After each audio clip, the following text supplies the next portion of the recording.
Good morning সবাইকে। সকাল সকাল যথারীতি বাগানে চলে এসেছি। আকাশ মেঘলা, 3-4 দিন ধরে ভালো এখানে বৃষ্টি হচ্ছে। তার জন্য ভাবলাম আজকে কিছু পদ্ম রিপোর্ট করা যাক। এই যে আমি বসে গেছি এখানে। বুগেনভেলিয়ার ডালগুলো এখন পিঞ্চিং করার বেস্ট টাইম, সেগুলো আমি করে দিই, সবসময় করি, চোখে পড়লেই করি। এই গামলার একটা যে পদ্ম আছে সেটা ছোট ভ্যারাইটির পদ্ম, অনেকদিন ধরে ফুল হচ্ছে না, ওটাকে আজকে রিপোর্ট করব ভাবছি। এই যে বালতিগুলো কিনেছিলাম আগের দিন 20 টাকা করে, এতেই রিপোর্ট করব। হাতে গ্লাভস পরতে আজকে ভুলে গেছি, তাই এই ফাঁকা হাতেই কাদা ঘাটতে হচ্ছে। এটা করা কিন্তু একদমই উচিত না, কেননা কাদা যেটা তৈরি হয়ে আছে তার মধ্যে কাচের টুকরো, পাথর, অনেক কিছুই থাকতে পারে এবং তাতে হাতে খোঁচা লাগতে পারে বা হাত কেটে যেতে পারে। আমার কিন্তু একটুখানি কেটে গেছিল। যাই হোক, কাজটা আগে করি।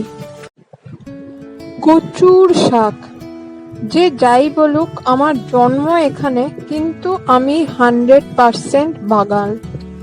মা এখানে কচুর শাক কাটছে। ঘরে ইলিশ মাছের মাথা, কাঁচা ছোলা, নারকেল, এগুলো সব ছিল।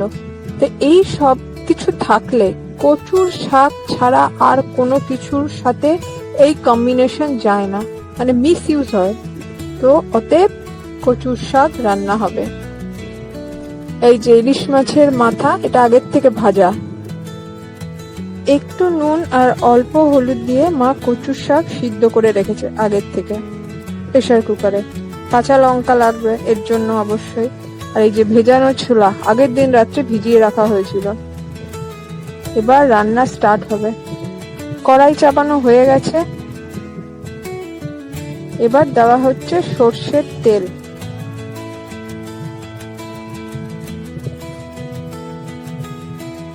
এবার যাচ্ছে গোটা জিরে, এখানে তেজপাতাও দেওয়া যেত, দেওয়া হয়নি। এবার সিদ্ধ করা কচুর শাকটা দিয়ে দেওয়া হলো। এটাকে কিন্তু কষাতে অনেকটা টাইম লাগে, এটা মাথায় রাখতে হবে। কাঁচা ছোলাটা দিয়ে দেওয়া হলো, আর সাথে কাঁচা লঙ্কা যে ছিল ওটাও দিয়ে দেওয়া হয়েছে।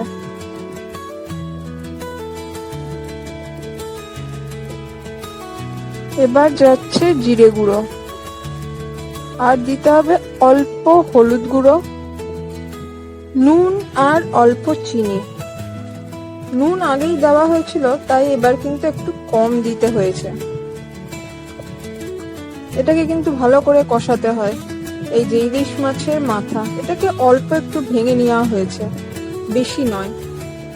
রান্না মোটামুটি কমপ্লিট, তাই নারকেলটা এবার দেওয়া হলো। আর একটু নাড়লেই রান্না হয়ে যাবে। ভালো করে নারকেলটাকে কচুর শাকের সাথে মিশিয়ে নেওয়া হচ্ছে। আবার কি, গরম গরম ভাত শুধু দরকারের সাথে। অফিস টাইম শুরু হয়ে গেছে, অফিসের কাজ নিয়ে বসেও গেছি। আজকে গরম আছে ভালো। একটু একটু বৃষ্টি পড়া শুরু হলো, মানে মেঘ করেছে ভালো। আশা করি বৃষ্টিটা নামবে, বৃষ্টিটার খুব দরকার। প্রচন্ড গরম লাগছে এখন। নেমেছে বৃষ্টি, জোরে নেমেছে। যাক শান্তি, রাত্রে অ্যাটলিস্ট ঠিকঠাক ঘুমাতে পারবো। রোজ একটু বৃষ্টি হলেই আমি খুশি, না হলে প্রচন্ড গরম থাকে। ভালো জোরে বৃষ্টি হচ্ছে। বিকাল হয়ে গেছে, তাই চা আর টা দুটো নিয়ে বসে গেছি। অফিস টাইম চলছে এখনো, কোনো বৃষ্টি নেই। ওপরে একটা পাখা, সাইডে একটা পাখা, তাও গরম।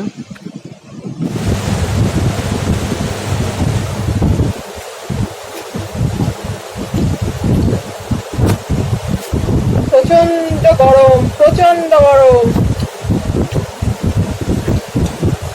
এটা খেতে ভালো।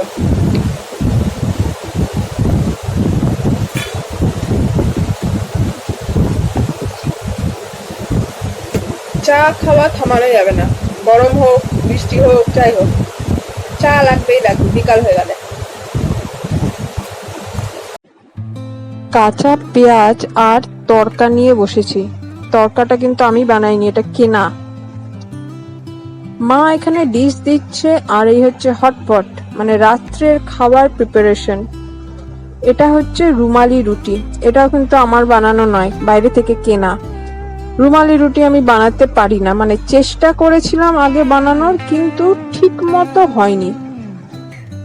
কি আর করা যাবে।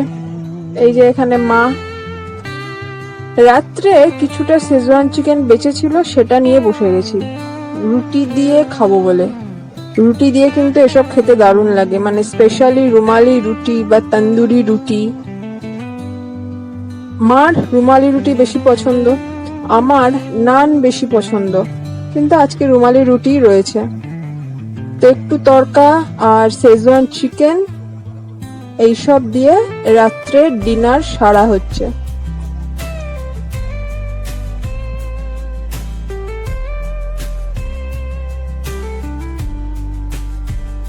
আমার এখন থেকেই ঘুম পেতে শুরু করে দিয়েছে, তবে এখন ঘুমালে হবে না, কিছুক্ষণ কাজ আছে, তাড়াতাড়ি খাবো, খেয়ে কাজটা করতে হবে। হ্যালো সবাইকে, দিন শেষ রাত শুরু। বৃষ্টি হচ্ছে এখন, মানে 3-4 দিন ধরে মাঝে মাঝে একটু একটু করে বৃষ্টি হচ্ছে, সেটাতে শান্তি। কিন্তু প্যাচপ্যাচানি গরমটা কমেনি, সেই গরম যেই কাজ সেই গরম সেটাই রয়েছে। তো যাই হোক, কী করা যাবে, কিছু করার নেই, শীত গ্রীষ্ম মেনে নিতে হবে, মেনে নিচ্ছি। এখন উপরে একটা পাখা চলছে, এদিকে একটা পাখা চলছে, পাখা চালিয়ে বসে আছি। মানে সত্যি কথা বলতে কি, এই ওয়েদার মানে স্পেশালি গরমের টাইমটা মানে ভালো লাগে না আমার, একদম ভালো লাগে না। আর এখনের মানে টেম্পারেচার একবার বাড়ছে একবার কমছে, একবার বাড়ছে একবার কমছে, তাতে আরও বেশি মানে প্রবলেম হচ্ছে। যেহেতু আমার MS আছে, মাল্টিপল স্ক্লেরোসিস, তার জন্য আরও বেশি মানে প্রবলেম ক্রিয়েট হচ্ছে। বেশিরভাগ সময় আমি মানে ফ্রাস্ট্রেটেড হয়ে আছি, যে বিরক্তি চিড়চিড়াপান এই টাইপের হয়ে আছে। কী করা যাবে, কিছু করার নেই, একটু নিয়ে মেনে চলতে হবে। যাই হোক চলছি। তবে আজকে অনেকদিন পর কচুর শাক রান্না হলো, এটা একটা ভালো জিনিস। মানে নর্মালি তো কচুর শাক বা কচুর লতি ঘরে রান্না হয় না, খুব একটা রান্না হয় না, কেননা ওই দুটো করাই অনেক অনেক ঝামেলা, তার মধ্যে অনেক অনেক জিনিস লাগে। ওই যেমন তেমন করে রান্না করলে আমার জিনিসটা ভালো লাগে না, তো তার জন্য মানে হয় ইলিশ মাছ লাগবে, না চিংড়ি মাছ লাগবে, না নারকেল লাগবে, বা আরও অনেক টাইপের যে জিনিসগুলো লাগে, সেই জিনিসগুলো থাকলে তবে হয়। তো মানে কপাল জোরে আজকে সব কিছুই ছিল, সেই জন্য কচুর শাক। তবে এখন আবার এগুলো বন্ধ হয়ে যাবে, কেননা মানে ইলিশ মাছ রিলেটেড আইটেম অনেকদিনই আবার বন্ধ থাকবে আমার যা মনে হয়। মানে আবার সেই পুজোর সময় যা ইলিশ মাছ খাওয়া হবে, মানে আমার এটা প্ল্যান আছে, এখন জানি না পরে কী হবে। তো যাই হোক, আজকের মতো ব্লগ এখানে শেষ করব। তোমাদের সবাইকে টাটা। কেমন লাগলো জানিও ব্লগটা। সবাই ভালো থেকো, গরমে যতটা ভালো থাকা যায় ততটা ভালো থাকার চেষ্টা করো। পুজো আর বেশি দেরি নেই, সেটার প্রিপারেশন শুরু করো।